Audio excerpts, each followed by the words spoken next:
चलिए दोस्तों स्टार्ट करते हैं आज का हमारा फर्स्ट चैप्टर मास प्रोडक्शन, जिसके राइटर हैं जीएस थॉर्नले।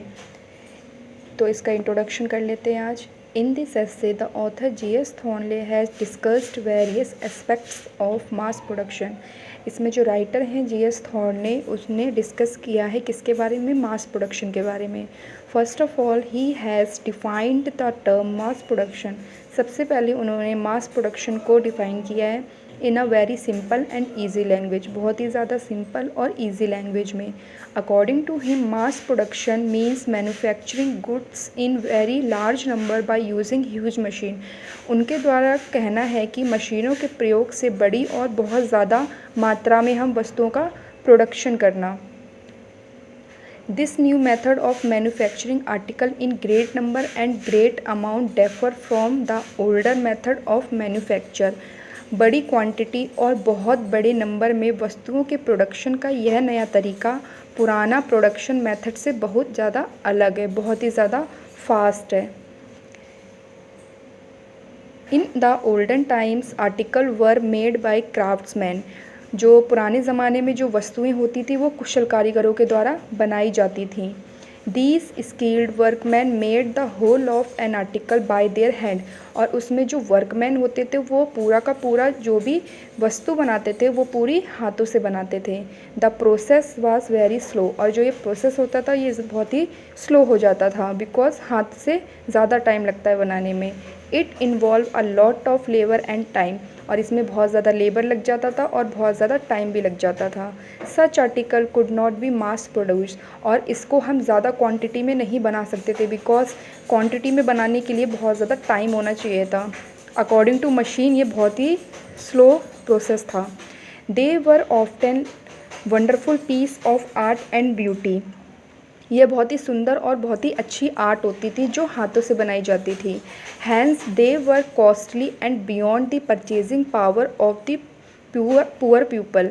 और ये क्या होता था, हाथों से बनाते थे तो बहुत ज़्यादा कॉस्टली होता था, बहुत ज़्यादा मेहनत लगती थी, तो उसके अकॉर्डिंग वो प्राइस रखा करते थे। तो क्या होता था, जो पुअर पर्सन होते थे वो इसको अफोर्ड नहीं कर पाते थे, मतलब बहुत ज़्यादा उनके अकॉर्डिंग बहुत ज़्यादा महंगी वस्तुएँ होती थी ये। On the other hand, mass-produced articles are cheaper though less beautiful than those made by hand। बड़े पैमाने पर जो वस्तुएं बनाई जाती हैं वो अधिक सस्ती होती हैं, मशीन के द्वारा बनाई जाती हैं, तो क्या होता है जल्दी जल्दी प्रोडक्शन होता है, तो वो रेट के हिसाब से भी लो होती है अकॉर्डिंग टू जो हैंड के द्वारा बनाई जाती है। हाथों से जो वस्तुएं बनाई जाती हैं वो ज़्यादा महंगी होती हैं। The skill workman of often time was dedicated to his work. और जो पुराने लोग थे वो क्या करते थे, पूरे डेडिकेशन के साथ इस काम को करते थे।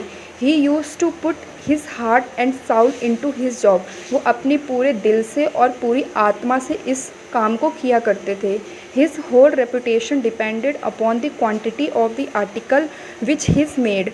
उसका जो सारा सम्मान होता था, जो पुराने कारीगर होते थे उनका जितना भी सम्मान होता था वो क्या करता था, वस्तु के गुण पर निर्भर करता था जो वो हाथों से बनाते थे। So he got a lot of job satisfaction from his work. इसलिए उनको अपने काम को करने में काफ़ी ज़्यादा क्या होता था, सेटिस्फैक्शन मिलती थी। A modern factory worker has no such interest और स्टेक इन हिज वर्क। पर आज के लोगों को काम में कोई रुचि ही नहीं होती, क्योंकि वो उससे इतने अटैच ही नहीं हो पाती, बिकॉज वो सारा मशीन से बनाते हैं। His total contribution to the making of a particular article is so small that he feel no personal interest in this quantity. किसी भी वस्तु का प्रोडक्शन करने में उनका योगदान बहुत ज़्यादा कम होता है, उसे किसी भी प्रकार का लगाव महसूस ही नहीं होता उस वस्तु को बनाने में। जितना हम हाथों से बनाते हैं तो जितनी अटैचमेंट हमें हाथ से जो प्रोडक्ट बनाते हैं उससे होती है उतनी मशीन की नहीं होती। His only interest in his wages. उनका सिर्फ सैलरी पर फोकस होता है। Hence he gets no pleasure और drives no job satisfaction out of his work. इसलिए उसे काम को करने में ना तो कोई खुशी होती है और ना ही किसी प्रकार का सेटिस्फैक्शन मिलता है। तो जो पुराने वर्कर्स होते थे वो वस्तुओं को हाथों से बनाते थे, तो वो उनका लगाव होता था उस वस्तु से लेकर, और जो मशीन से बनती है तो उनको इतना लगाव नहीं होता है। तो गाइज़ ये थी मेरी वीडियो और इसमें मैंने आपको इंट्रोडक्शन बताया है। सो वीडियो अच्छी लगी हो तो प्लीज़ लाइक कीजिए। Thank you.